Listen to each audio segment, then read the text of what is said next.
શું થઈ ગયું અલા અચાનક તમને? મને તો પપ્પાએ કીધું ને તો મને તો નવાઈ લાગી. મેં હમણાં જ પેલી મીનાડીને ત્યાં રાંદલ હતા તો ખૂંદીને ઘોડો ખૂંદતા હતા. આમને વળી કઈથી કીધું એટેક આવી ગયો. કેવું જવું સારું છે? તો અલા તમે ક્યાં એટલું બહારનું ખાવ છો?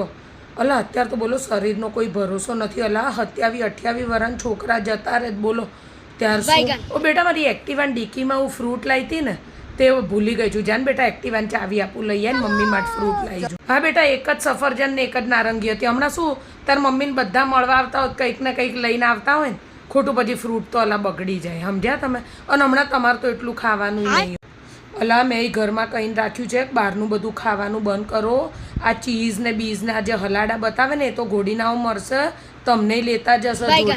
અલા ઘણી વાર તો બીક લાગે રાત્રે હુઈએ 4 ને સવાર ઉઠીએ 3 એવું થઈ ગયું. બોલ હાચ છે બીક લાગે ચલી ગમે ત્યાં ટિકિટ કપાય એવું છે અત્યારે. બિલ તો સારું એવું આવ્યું હશે નહીં? આ ઘણી મોટી હોસ્પિટલ છે. તમારી પાછળ પેલા અરુણભાઈ ડૉક્ટર છે એની હોસ્પિટલ અલા સારી છે. ઠીક આ તમારા ફેમિલી ડૉક્ટર સારું એવું બિલ પાડ્યું હશે નહીં? અલા તો એમ કહો શ્રીનાથજીની કૃપા તમારી ઉપર સાચું. નહીં તો અત્યારે તો છે ને હું આ ડૉક્ટરોનો ભરોસો નથી. અલા ઓપરેશન થિયેટરમાં લઈ જાય એટેક તો બાજુમાં જો ખબર પડે હૃદય જ કાઢી લીધું.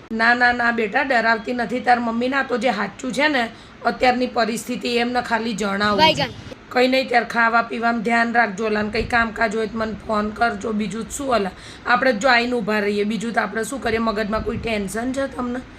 ઘરમાં જ બધું બરાબર છે ને?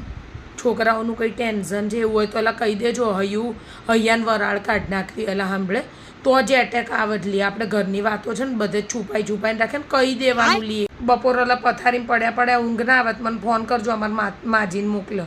આખા ગામની જૂના જમાનાની રેલગાડી દોડાવશે તમારો ટાઈમ નીકળી જશે. ના મોકલું એમ? અલા બોલો અમારા માજીને કોઈ આવું કહું તો હા પાડ જ નહીં મોકલજો. અને અલા તબિયત સાચવજો. આ બધા ઘરના કામમાં જીવ તમારો નાખતા નહીં લ્યા.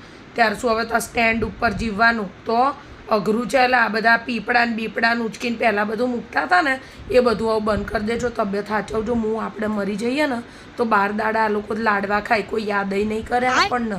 એ આઘો ખસને પલંગ પાસેથી અહીંયા માસી સૂતા છે જડબાની દયે તને હમણાં આઘો જાય અહીંયા પલંગ હલાયા વગર. ના અલા ચા બા નથી પીવી નીકળ્યા તો 2 ઘડી મેં એવું લાવું મળતી આવું ફટાફટમાં આવશું. આવું ફરી વાર હું ના પપ્પાને કંઈ કામકાજ હોય કહેજો. અમારા 8 વાગ્યા પછી ઘેર જ હોય છે. દવાખાને કેમ જવું હોય ને મનીષભાઈ ના હોય બરાબર છે તો ફોન કરજો મને. અમે લોકો આવીશું જોડે. પણ તબિયત સાચવજો મેં કીધું એમ. અને લોહી ઉકાળા કરતા નહીં લ્યા. હં ચલો જય શ્રી કૃષ્ણ.